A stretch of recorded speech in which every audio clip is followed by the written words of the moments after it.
Hello again from North Tyrone. Another short video to answer a question no one asked. Why do I make videos on YouTube? The short answer is enjoy it. I don't do it for the money because I get a sum total of a big fat zero from YouTube this last 4 years.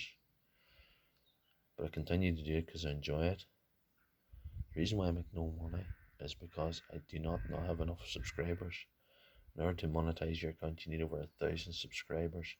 At this point, I have about 842, I believe. So if you like my videos or they help you out in any way, please subscribe, because I think it's only fair that YouTube should even give me a modest amount of money. I'm not greedy, but it'd be nice to have something. So thank you. Help me out.